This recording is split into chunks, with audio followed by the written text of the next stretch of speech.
My guest today is Jeff Allen, who has been a working comedian for 5 decades, and his work has been featured on America's Got Talent, Dry Bar Comedy, even HBO, Comedy Central, and even TBN and CBN.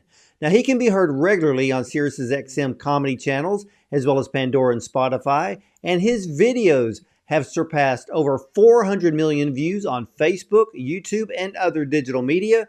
And many of you may have seen him perform at some of the Gaithers praise gatherings as well. Now, with his new book and his tour, Are We There Yet? Jeff Allen drives home the humor of everyday family life, the ups and downs of marriage, the challenge of raising children, and the bliss of the empty nest, and the joys of being a grandparent. So, ladies and gentlemen, let's welcome one of the most popular comedians in the country, Jeff Allen, to the show. Welcome, Jeff. Thank you, Ward. I'm glad to be back. It's nice. It's rare I ever get to do twice.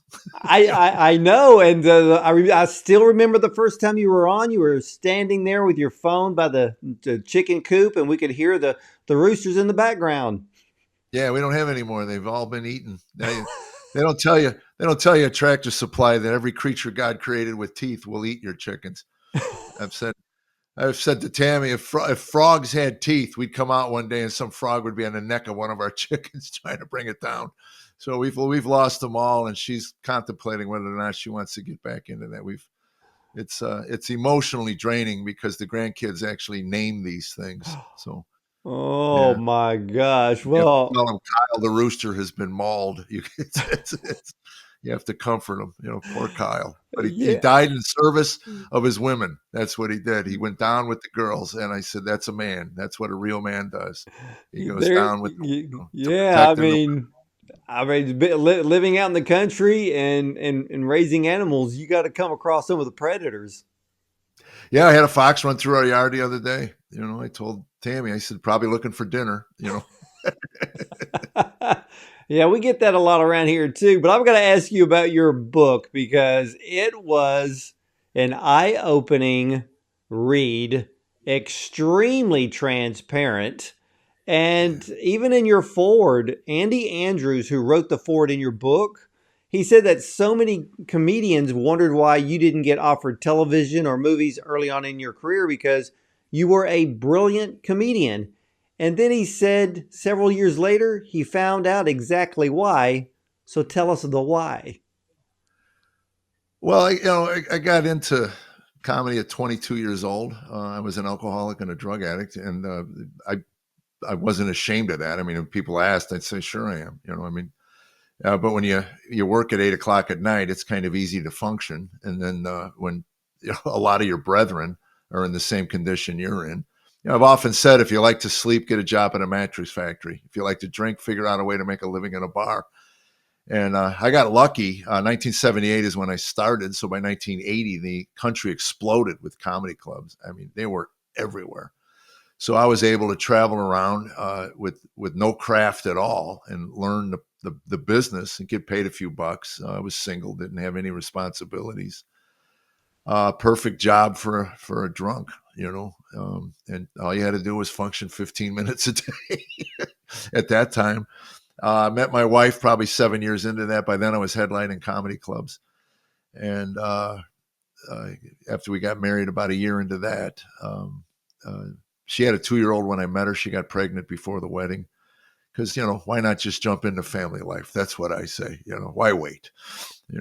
All these people with plans and, ideas on how their life is going to go, we just impulsed everything. I asked her to marry me at Cleveland Airport baggage claim on an impulse, so, I don't wait for anything. So anyway, I went from single and traveling 50 weeks a year with zero responsibility. I had a mattress on a floor in an apartment in LA and a 13-inch black and white television.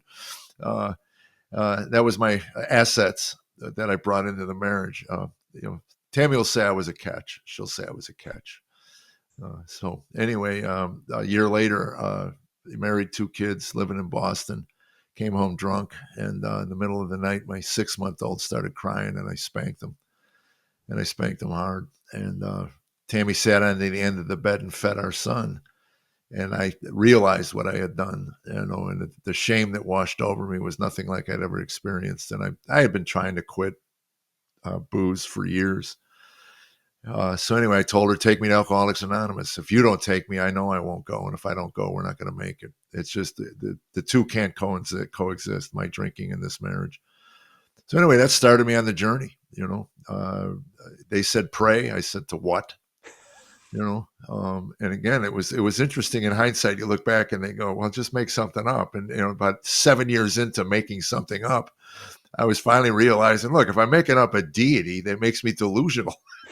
I mean, I get it. Either God exists or he doesn't, but I'm not going to make one up and run my life by, because I have a feeling that I can create self-imposed, self-beneficial. God told me to do this, then it's always beneficial to me.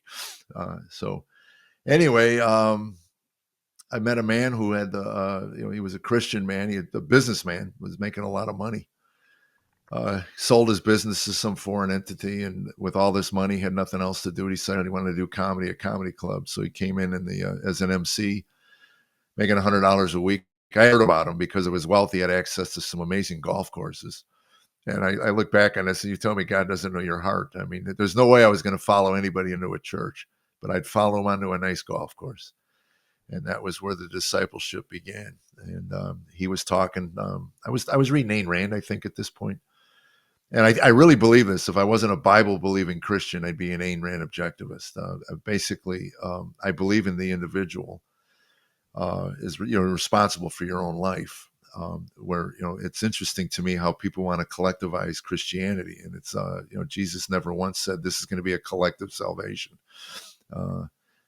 This is yours. You do this. These are my commands to you. You take care of the widows and the orphans. You use your resources to help the weak and the poor. And honestly, it's the only belief system out there that tells the stronger of us to reach back and pull up the weaker of us. And so anyway, he was talking about, I'm trying to accumulate wealth. I think that was my question. I was bankrupt financially, morally, spiritually. I was right where God needed me to be. I was just a total mess. But she was leaving me. And anyway, he said, you don't want a lot of money. And I go, I don't. He goes, no, you can't handle what little you have. It would just be a burden for you. And that was confusing to me because, like a lot of ignoramuses, and believe me, I was ignorant. I said the only thing that exceeded my ignorance was my arrogance. And great combination, by the way, arrogant and stupid. So anyway, I couldn't imagine that. I mean, no, I want to win the lottery. I want all kinds of money, and no, you don't, because you can't even begin to enjoy the creation till you have a relationship with the one who created it. And that was kind of foreign. It said new agey. I thought, okay, that's new agey. I can handle that, And then he said something else a couple holes later. We're on a golf course. And I said, that's great. Where'd you read it? He finally said, this is all biblical. And I go, biblical? Who reads the Bible? And he says, you don't? I mean, it's so funny when you meet two people that don't know each other, and it is interesting where you get your information from. So anyway, I said, no, I don't. I said, why would I read it? It's an archaic, I don't believe in God, let alone God's word. I mean, that's, it's a nice sentiment, but, it's sort of like higher power, didn't make any sense to me.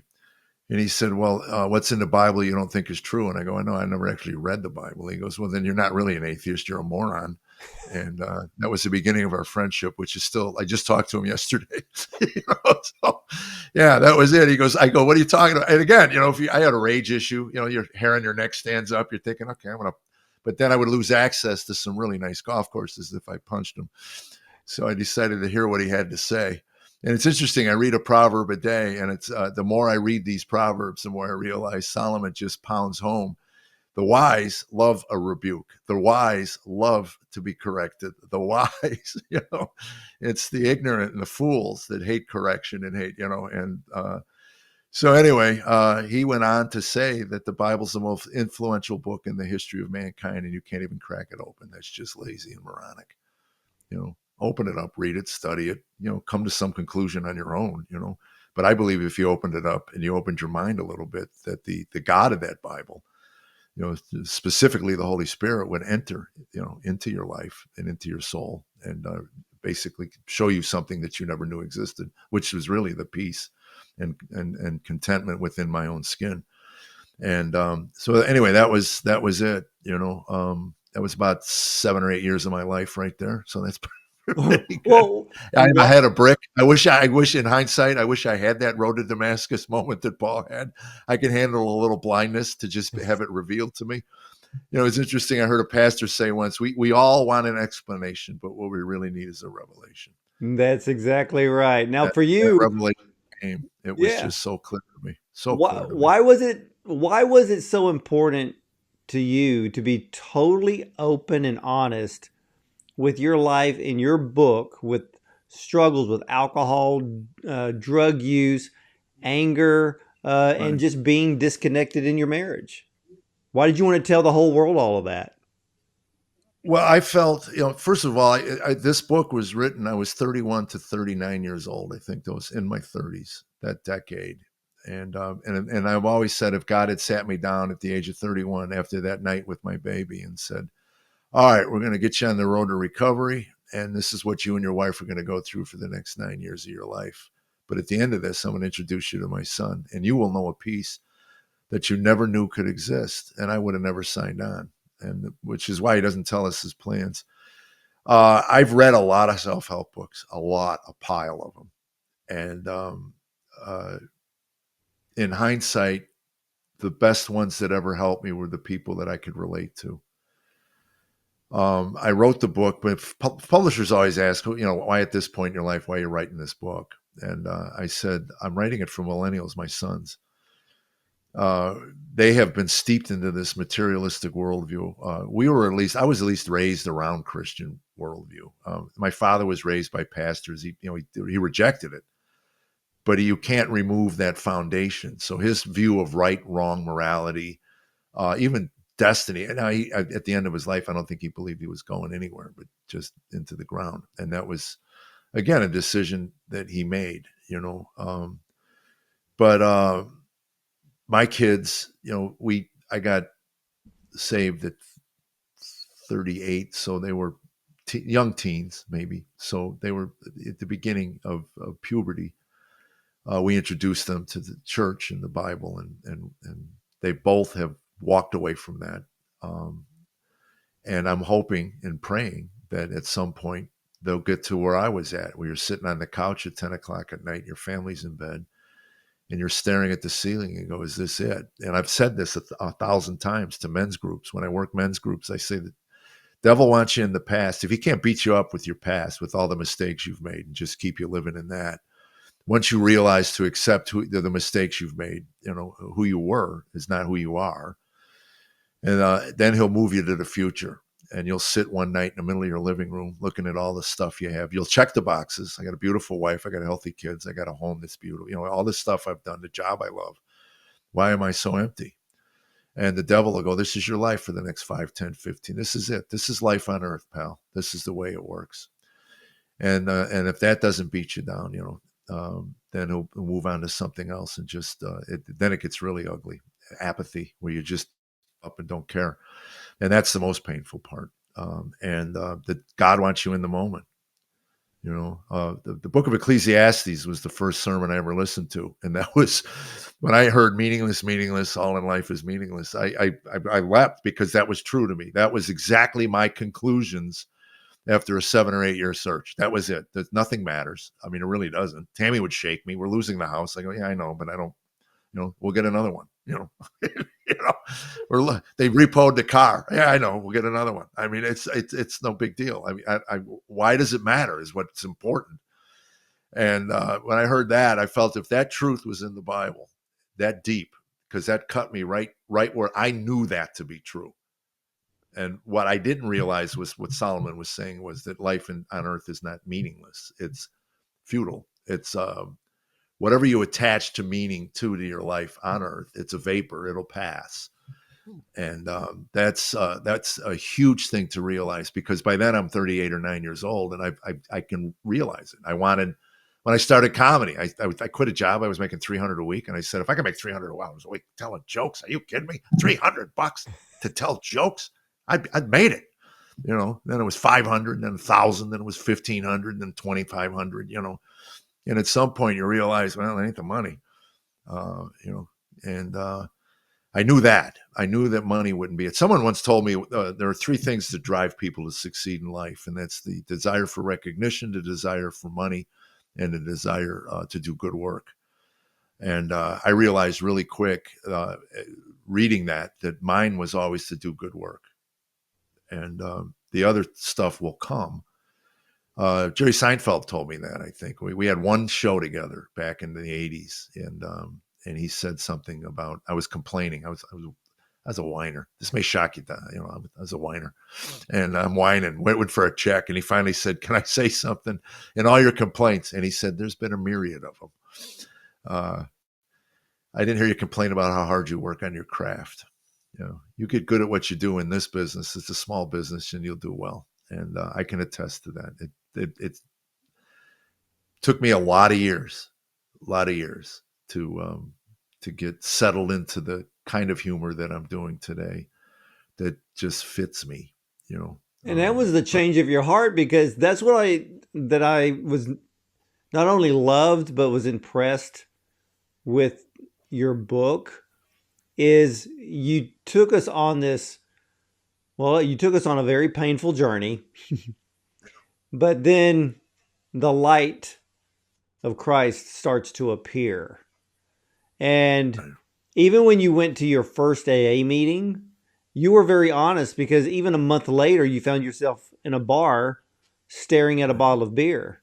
So what right. happened next? Well, they told me, and I thought it was a bumper sticker, that there are no coincidences. Um, God uses us as His instruments, and in their version, it was a generic God, but God uses us. And I was sitting in this bar, and I just had it. I mean, I really had.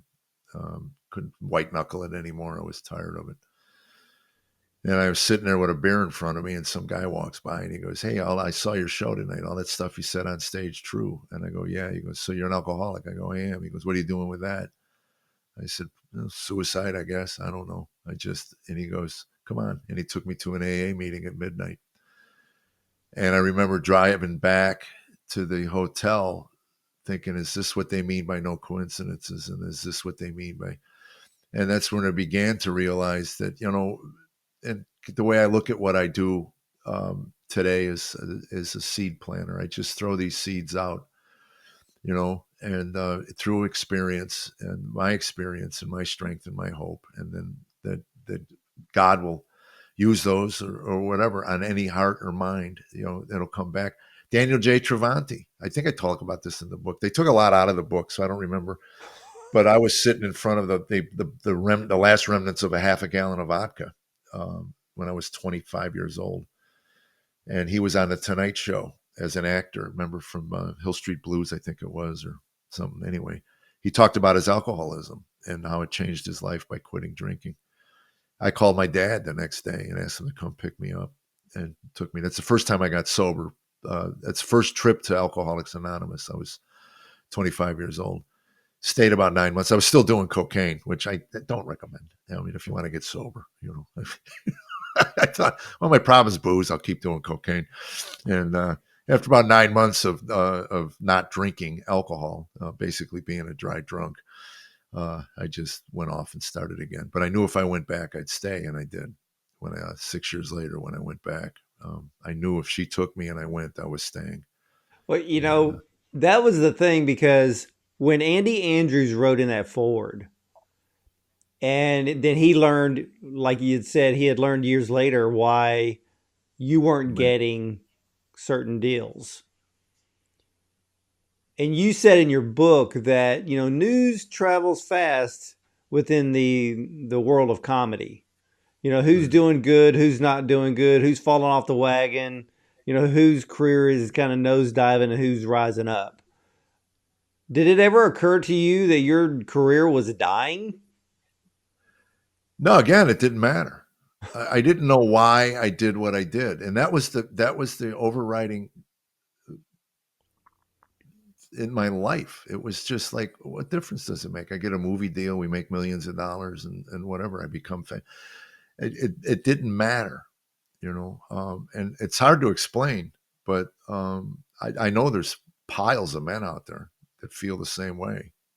They go through the motions, they get up, but they're not at peace. And again, somebody went, I don't know who it was that said that for the Christian, joy is central, suffering is peripheral. I would say in that period of my life, joy was peripheral. And I wouldn't say suffering, but certainly the apathy, and the angst, the anxiety, the anger. Again, it was just with each little success, it just left you empty. I mean, that's why I don't gamble. It's interesting. Somebody said, you work Vegas all those years. Yeah, I said I lost my paycheck the first time I worked Vegas in 3 days. And I realized it didn't take long to realize that the joy I received from winning never even came close to the pain and suffering I felt when I lost. Because I took losing as a core belief. I'm a loser. That makes me a loser in life. That's it. You'll never amount to anything. This is what losers are. They're losers. I mean, it was brutal. My conversations with me back in the room after dropping $200 on the blackjack table were not pretty. And so I just, why would you do that? And put yourself through that. So it's kind of like the successes in comedy that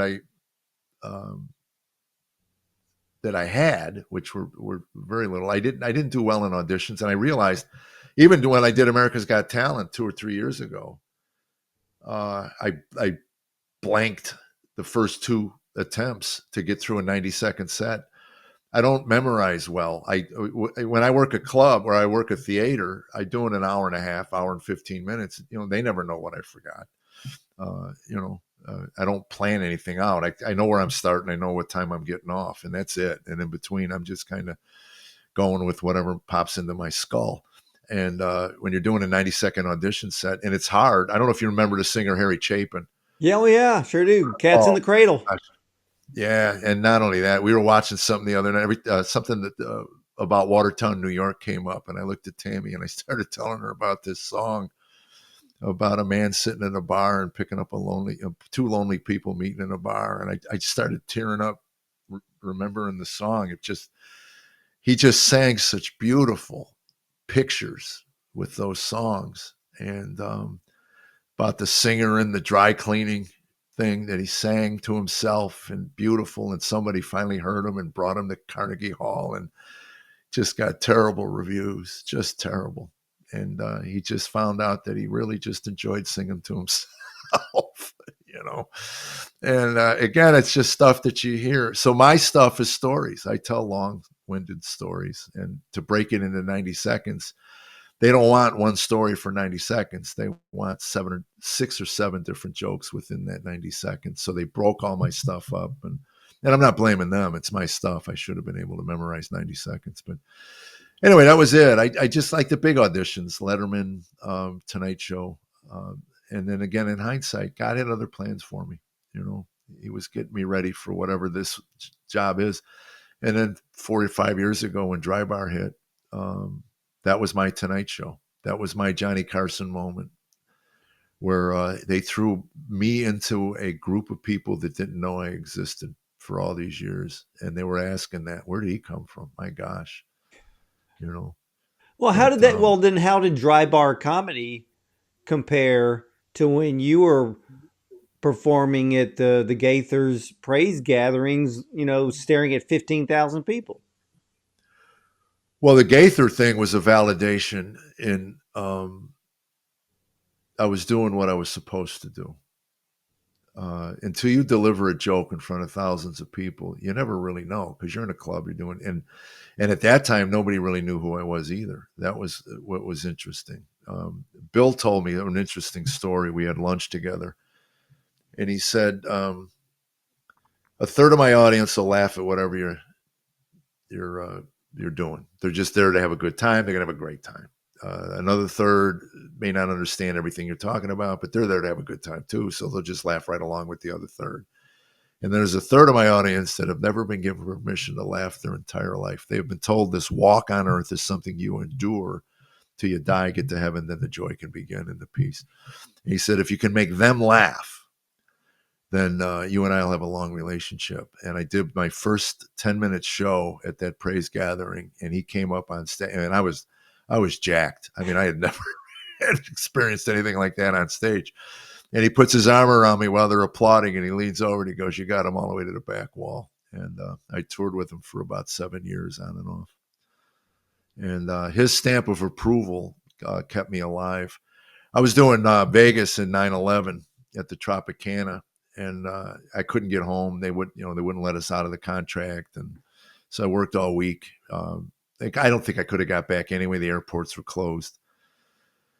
So I got home and I told my Jewish manager, I said, I think I want to start working churches or something. I got to find another place to do what I do. I said, these clubs, 5-day weeks, 6-day weeks are just, I want to be home. I told Tammy I would find another way to do this so I wouldn't be gone so much. And the first year we put it out, that I was going to work churches, I did one church in a year. Some brave soul in Pennsylvania hired me, So anyway, when Gaither picked me up, and with his arm around me and saying, "You need to book Jeff. He's a funny guy." Michigan, I think I got 3 pairs of wooden shoes from Holland, Michigan.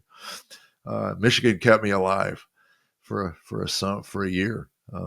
And that was kind of the start of it. Then we did outreach, and then now I'm back in clubs. Dry Bar brought me back into the nightclubs, which has been met with probably 50-50 from the church. Why you want to go in there? Why do you want to? I said, I get a chance because of my book, and I want to sell it after the show. I get to do testimony in a nightclub. I get to talk about God's love in a nightclub, and again, I'm throwing seeds. Well, so how is that? So how receptive has that type of audience been? Because If they're complaining, I'm not hearing it. They're not writing me and complaining about it. The only thing I get complaints on if I make a crack on politics. I made a couple cracks about our previous president. I said last week, I think I said something, or a couple weeks ago, I said, well, Joe dropped out. Apparently he has a cognitive issue. Who saw that coming? 2 months ago, I just heard the news. He was sharp as a tack. That's all I knew, man. So I got an email on that. We know what you mean. We know what you mean. It's like, oh, stop. Yeah, but see, I agree with the positive 50% that you went back into the clubs, because those are the people that probably need to hear the good news far more than those that are already being preached and they to make the choir. a book up, and I tell them, the last half of the book, I said, if you can get through the first 6 chapters without killing yourself, it's actually an uplifting tale. Andy got it in the foreword. Andy got it. I thought I called him up after I read the foreword, and I said, Andy, my gosh, you nailed it. You're going to meet 2 couples. Don't give up on the second couple, because the first one is so. Tammy read the first 2 chapters, came out of the bedroom in tears, and said, I can't read anymore. We were horrible people. And I said, well, finish the book. We turned out okay. We really did. And that's all. It's like reading the Bible, right? It gets better when you get to the end. Yeah, exactly. Yeah, it's funny. I just did a podcast with a guy that wrote a book called I Am David, because of all his fall from the ministry. And I go, we're all Davids, man. If Jesus is right, and I'm going to put my eggs in his basket, that slander is a form of murder. We're all guilty of slander at some level. So we've committed murder. And I said, those commandments were given to us not to punish us. I love what G.K. Chesterton said. He goes, he's given us 10 rules. Should he have written down everything in the Bible that we are allowed to do? It would have been a much bigger book. Enjoy sunset, or a walk in the woods, go all the way down, round of golf, go to the races, go whatever, eat Rocky Road, drink Dr. I mean, would have been a thick book. So he says, here's 10 things that'll make your life better. Basically, that'll make your life better. Don't lie. I mean, I don't know anybody that walks into a new building and says, hey, show me where the liars are. I want to hang with them. Yeah. Give me the adulterers. I bet you their life is at peace and, happiness. I mean, come on, there's nothing wrong. I mean, it's amazing when, because I used to crack on the 10 commandments. I used to say, why can't they be suggestions? Why does he have to command anything? What kind of God is that? And now you realize, I'm just trying to help you out, man. I love you. Well, there's a turning point.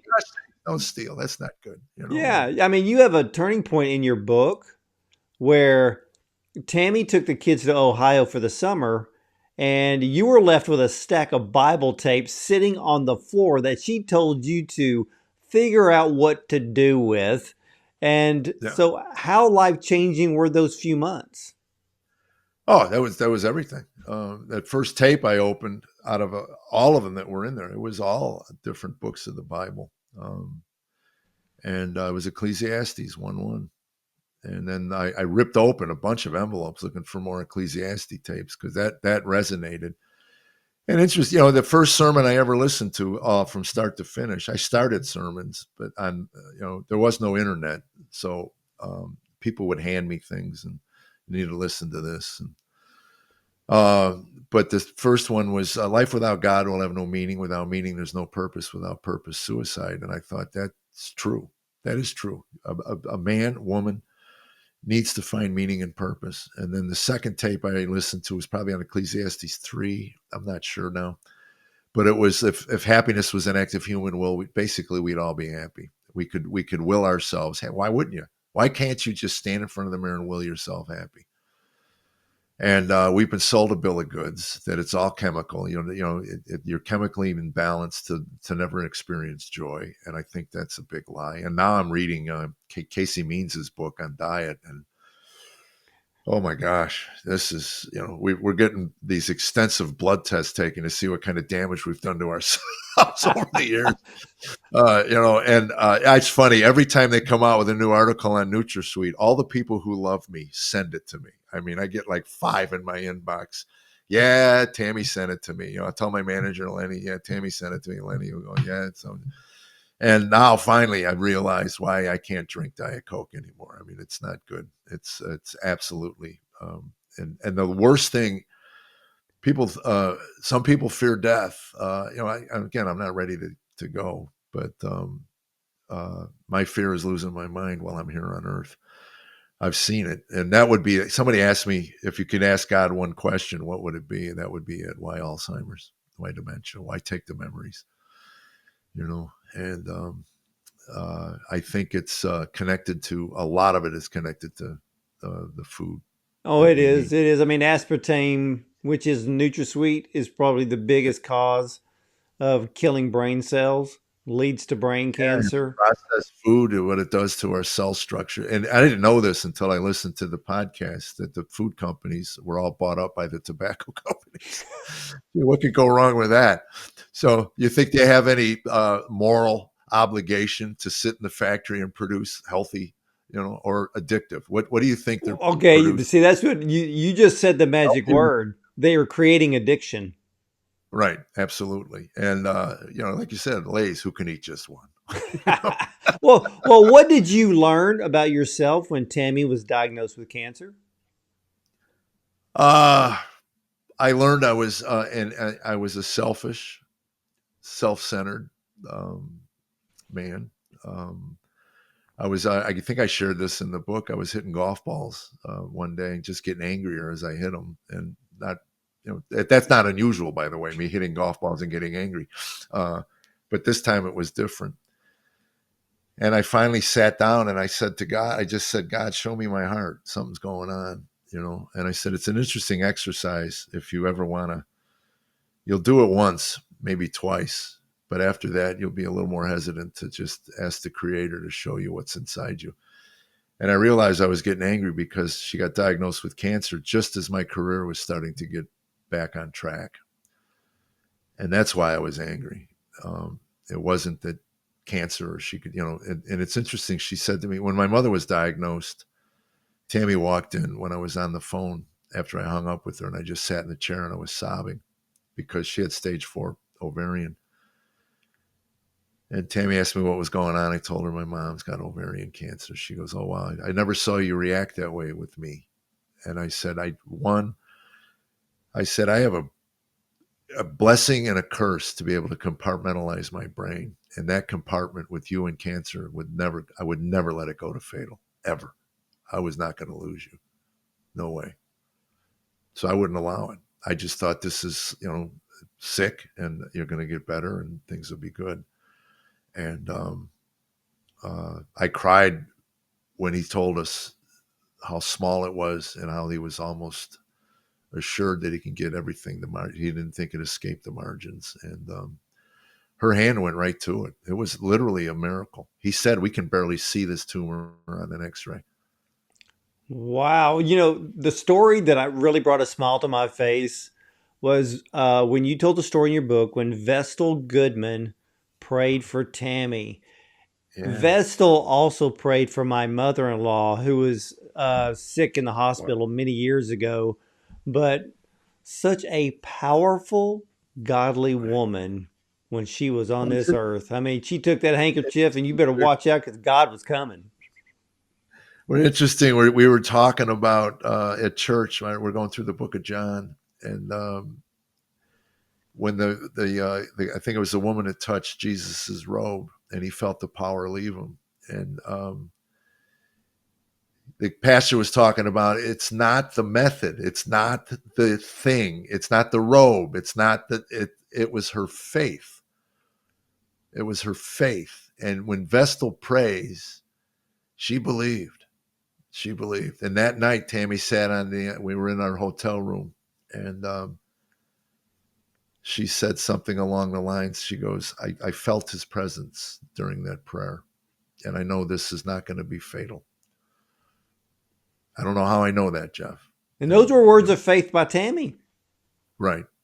Well, her epiphany came. She told me sitting on the end of the bed one day, she realized that she could walk across the street, get hit by a car, going to get the mail, and it happens every day. I mean, if you read the news, I mean, it's like, you'd almost think it was random. I've heard about some kid got hit in the head with a hockey puck at a hockey game and passed. I mean, it's not funny, but you just think, my gosh, I mean, so to worry about dying, my suggestion would be anybody listening to this, take care of that. Just get on your knees and live as if Christ's words were true. That faith in Him will lead to eternal life. I always share the Pascalian wager with audiences in the clubs. I'll say, I believe Pascal. When they came to him and said, "What if you're wrong?" He said, "Who's been harmed?" And in my own life, I'm a better husband, I'm a better father, I'm a better citizen, I'm a better comedian, I'm better in every area of my life because of my faith in Him. And if I'm wrong and I get plunked into the dirt and I'm just worm food, who's been harmed? But if I'm right, I get to see my mom again, and I get to make some amends. I get to apologize. I get to tell her I'm so sorry for all the heartache that I put her through, that I never had a chance to. I was too arrogant to realize. Yeah, I bet that comedy club gets quiet when you tell them that. Oh, you can hear a pin drop. And then I break it up with the book is not a how-to. You're not going to get in a 6-letter acronym on how to fix your life. It's a memoir. And we're not perfect. We are not holding our marriage up. She started menopause. I didn't see that coming. Well, when did you finally feel that you became the husband that Tammy always wanted? I'm not there yet. I'm a work in progress. It's interesting. She said something the other day. Our biggest fights today are always, uh, what do you want for dinner? And I realized the other night, I always say, I'll grill some hamburger. I just want to relieve her from cooking. She cooks most nights, so I know how to grill. So I always just go, I'll grill some hamburgers. I'll grill a steak. And she got so mad at me the last 2 or 3 times I've said that. I don't even understand it. And then it dawned on me, she's not asking me what I want for dinner. She's asking me what I feel like for dinner. And that's what she said to me. She goes, just once, I'd like you to say, I feel like a salad. I feel like Italian. I feel like Mexican. I feel like, and then we can go from there. And then it really hit me. I mean, 38 years of just pushing back against the question, what do you want? I don't care. I mean, for gosh sakes, I eat McDonald's. Obviously, I don't care what I ingest. So, it doesn't matter to me, but I understand it now. So this is just one more change. I love telling the story. We got into an argument at a restaurant. We went to eat lunch one day, and I eat, and she's on her phone. Take a bite on her phone. Take a bite. I'm done. 10 minutes later, she finally finishes her last bite, and I go, "Are we done?" And she looks at me and she slams the fork down and says, "Yeah, I'm done." And she turns on her heels and she walks out. I got to pay the bill. I got to do all this stuff. So I get in the car, we're driving, and it's silent. I mean, it's quiet. I mean, I'm mad, she's mad. So I call my sponsor at AA. I'm talking to him, and he says, "You know what you got to do tonight?" I go, "What?" He goes, you eat too fast." I go, "I do?" So he goes, "When she bites, you bite. That's it. You eat when she eats. Okay, and you don't tell her what you're doing." So that night I happened to grill a steak. I'm telling you, man, if I had to eat like her, I would just take a fork and I would, you know, I mean, so anyway, I told her after I was done, I go, I'm okay, I get it. You. And I told her what my sponsor. She goes, so you did? I go, I did, sweetheart. My steak was cold by the time I finished. It was, yeah. So, but I do understand now that we have two different eating habits, and I will be more patient with you so that I don't have to call my sponsor and go, you know, so. But I'm a work in progress, and it's. I guess the biggest compliment I got from her was 4 or 5 years ago when she stopped me after dinner one night on the way to the car and said, "I love you." I said, "I love you too." And she goes, "If I'd have known you're going to turn out to be the man you turned out to be, I would have had a lot more children with you." And I tell the audiences, I go, like you, I stood there for a few seconds digging for the compliment in that statement.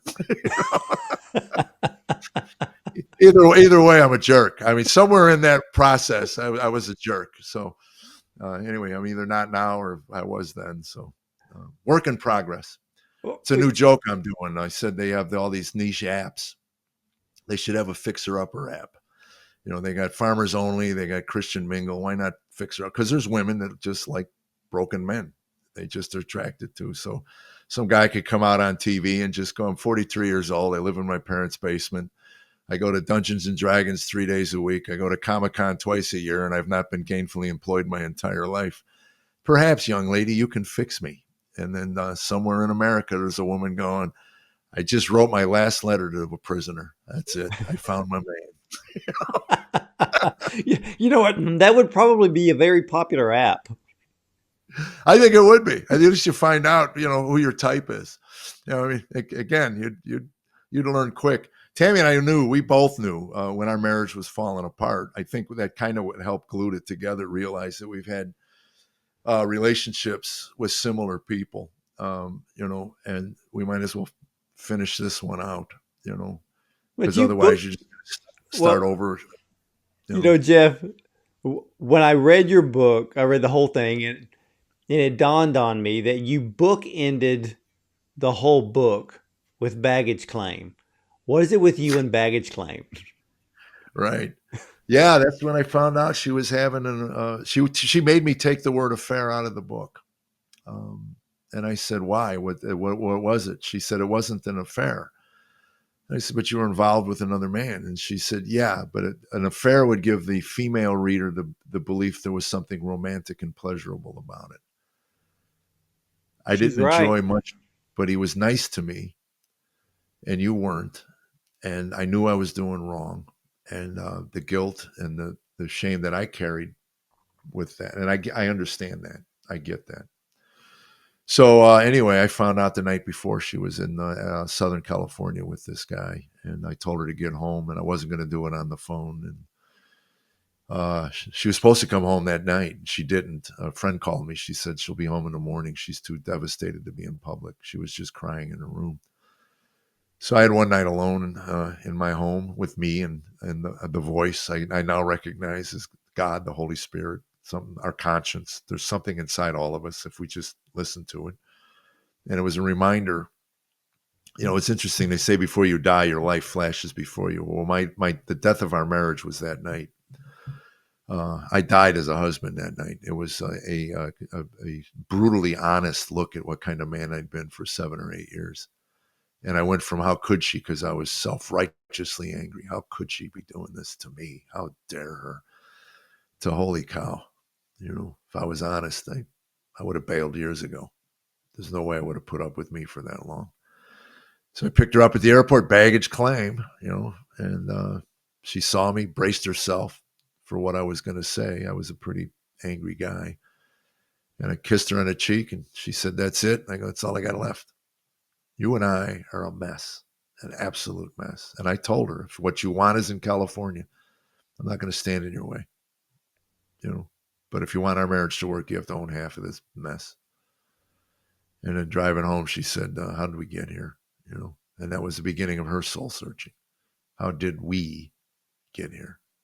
Nobody gets there on their own, you know. So I Yeah. said, I'll own my half of this mess. I mean, believe me, I'm going to try to change, and I was trying to change. I just didn't really realize, you know, how hard, one, how hard it would be, but two, you know, when you read in Scripture where Paul says the renewing of the mind, and they've done studies now, addiction.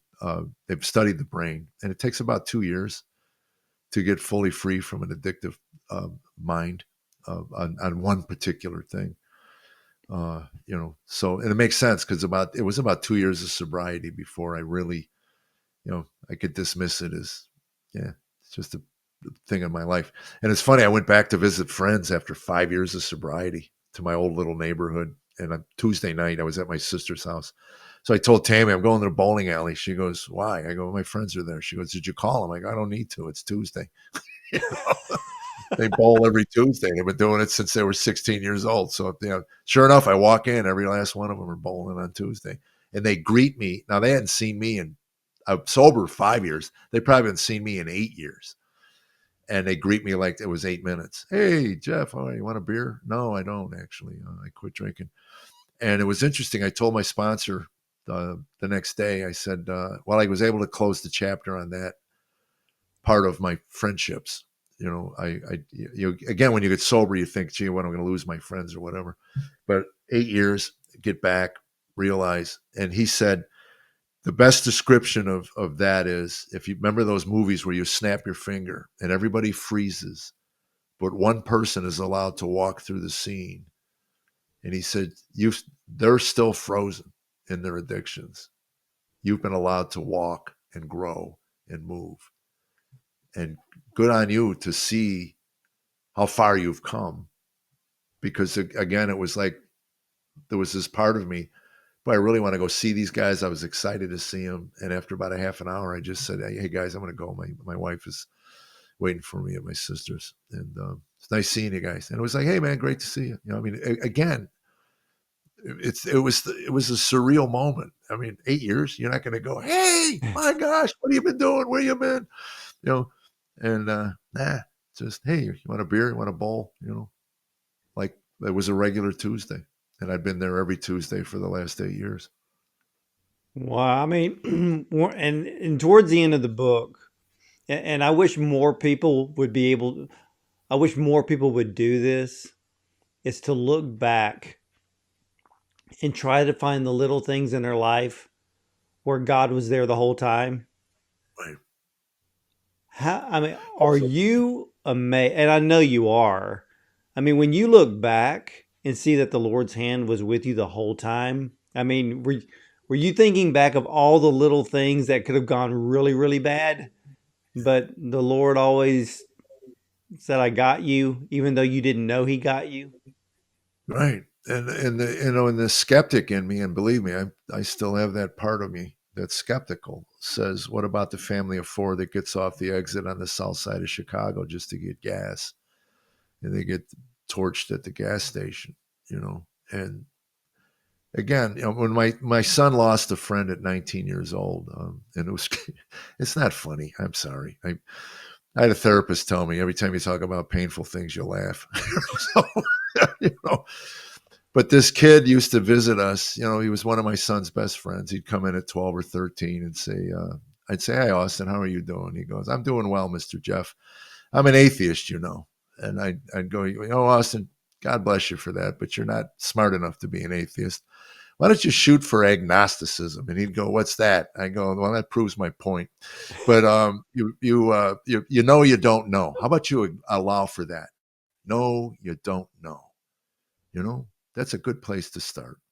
And he goes, "You know, I like that, Mr. Jeff." So anyway, maybe he was an agnostic. I don't know. But he was on a glacier in New Zealand at 19 years old, and he fell with two other kids into a canyon on that glacier, and Austin ended up passing away.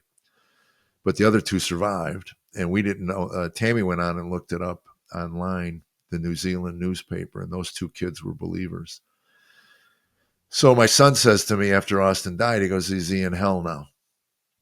And I said, first of all, heaven and hell are not my domain. Who God lets in and doesn't let in is not my choice. So, but I said, I'm of the belief, and I will live my life by this belief, that he will honor in the next life what you chose in this one. If you want to live with him in this life, you'll live with him in the next life. If you want to live apart from him in this life, you'll live apart from him. Now, whatever that looks like, I have no clue. And again, I may be wrong, but this is the way I'm going to choose to live my life. I suggest you continue to live your life as a believer. And as the day, he kind of turned his back on it and became, marginal at best, maybe. I don't know. But I can't help.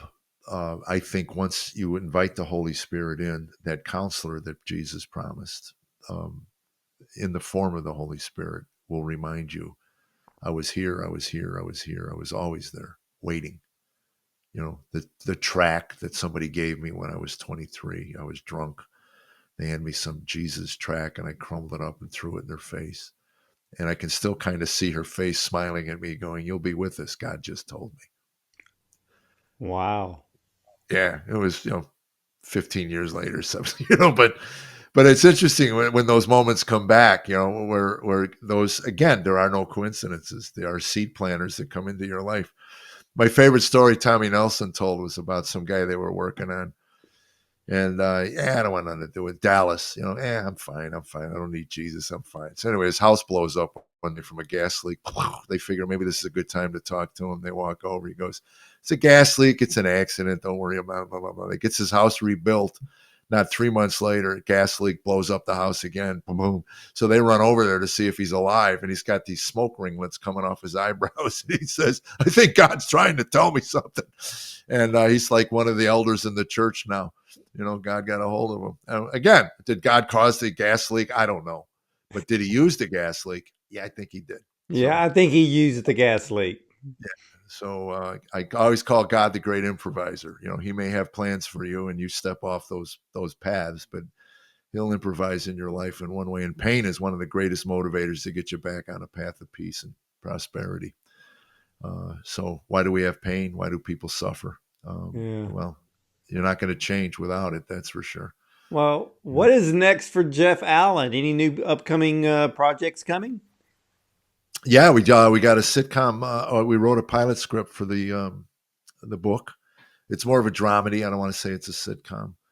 And I'm going to play my dad, because obviously the star of the book is 30 years old, comedian, and we've made some geographical changes to fix where we're living now. Rather than meeting Tammy in Ohio, I met her in Tennessee, and there's some.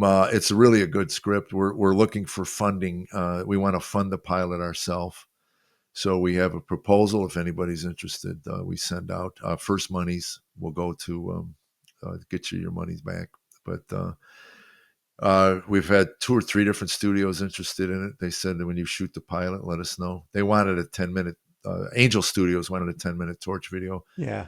We realized financially it wasn't that much more to shoot a complete episode once you get all this stuff in place, and actors. And so anyway, that's really exciting, and I'm having dinner tonight with a potential investor, and I'm excited about it. I thought that part of my life. I got a movie coming out hopefully soon. We shot it 2 years ago this month. It's been it's a small project, and he's been spending most of the time trying to find the right sound music to go with it, because when you don't have budgets, you got to have original, or you got to have people willing to donate their sound to your movie, because those rights are expensive. Oh, yeah. Yeah. And so anyway, that's really kind of what we've been waiting on. I thought it was because I was such a bad actor. It was my first feature film project, like 2 weeks on location. Very funny story behind that. When Dry Bar hit and my calendar just started filling up, I told Tammy, I said, you will determine how much I work because I'll just put my head down and do what my manager tells me. So you just tell me that's enough and we'll stop. So anyway, in the middle of this movie, I was about a week into a 2-week on location. We get into an argument on the telephone. And I said, what is going on with you? And she says, don't hate me for missing you. And I went, holy cow, we live in Tennessee. That's a country lyric. That is, some country singer can run with that. Don't hate me for missing you. And anyway, she started laughing. She goes, not funny, Jeff. She goes, you're just working. Anyway, I immediately bought her a ticket to fly out to Minnesota where we were shooting. So we spent a few days there. And I told my manager the next day, stop booking me. This was September. I said, I'm done. Whatever I got on the books for the rest of the year, just don't book any. He goes, I'm way ahead of you. I stopped a month ago. So my manager is on the same page. He wants, there is no career if the marriage falls apart. I realized that, that when Genesis says you become one flesh, you're not, she suffers, I suffer, she's happy, I'm happy. I mean, it's amazing how, so I heard some guy say once, a pretty well-known pastor eating a sandwich one day, he's talking to whoever on the internet. And he said, one of you guys could write me a negative comment and it just rolls off my back. I'll finish my sandwich. But my wife could say something to me on Monday and I'll be still chewing on it on Thursday, because what she thinks of me matters, at a deep level, on a soul level. I don't want to upset my fans, but I realize that there's 6 billion people. I can't please everybody. So it rolls off pretty quick. Well, But, I can't wait to see where your dramedy where it goes, and when the film comes out, you're gonna have to come back and we'll talk about it. I will. My 7 grandmas, they stretched me. I play a grandfather. Yeah, I'm curious to see it. The professional actors we had on set said I did a good job. When he reached out to me, on Facebook, said, have you ever acted? I said, just bit parts, a line here, a line there. I took classes. I turned 60 and I told Tammy, we live rural Tennessee. I said, this is where artists go to die. I said, I'm going down to Nashville and I'm going to take some acting classes and be around young people who still aren't bitter and jaded and cynical about the industry. They still have hope and optimism. And I had a blast. I was doing scenes and scene study. So when he asked, I said, I think I can, I said, I guarantee I can find my mark and I'll be able to deliver my lines. Whether or not I can do that well, the closer you get to me and who I am. So anyway, they wanted a curmudgeon grandfather, cranky guy. So that kind of fits me. And, so conversations with the young actress that played my granddaughter, she was 16, I think 17, was easy when it came to emoting, because I just imagined my 10-year-old granddaughter sitting next to me, and she, as a young woman, that was easy stuff. But some of the other stuff was awkward, and the whole process was, if I be honest, was boring. A lot of waiting. It is. I like the immediacy of delivering a joke and knowing if it worked or not. I really do. There's nothing like live performing, and it's a shame theater has died in America, because I've talked to actors who were theatrically trained and they had to relearn a whole different way of acting to get into film, but they love that immediacy as well. And kind of what I like about sharing testimony at the end of my show is turning the tables on the whole evening, from just all that laughter to taking 2 minutes and just getting in a different place and having their attention. And it's amazing how many people laugh, when I say I found Tammy was in California with another man. I go, that's funny to you. They're waiting for the punchline. That's that third of the audience that Gaither talked about. They don't quite understand what you're talking about, but they're going to laugh anyway. Yeah. Yeah, that I can see that, because they're all waiting for the punchline. Right. Absolutely. They just had an hour and 15 minutes of it, so I'm not making an announcement. I'm shifting gears here now. I just shift gears. But, I love that, anyway, Jeff. the book is doing well, I think, and I'm out on the road. People can go to my website and see I'm everywhere. So, oh, there it is. That's it Look at right there. That is it. And ladies and gentlemen, for years, one of the funniest men in America was crying on the inside. Jeff Allen was a comedian with the lead role in a tragedy. Now, Jeff fell into substance abuse at an early age, and his problems didn't magically go away when he got married. In fact, with the arrival of two children, they intensified. But the sense of his life was meaningless made his family life as dark and biting as his comedy. But in his darkest moment, an unlikely encounter with the gloomiest book in the Bible set him on the path to salvation. And the line in Ecclesiastes, meaningless, meaningless, all in life is meaningless, resonated with him. So he kept reading and soon found that Jesus wasn't a religion, but he was Savior who loved him right where he was at.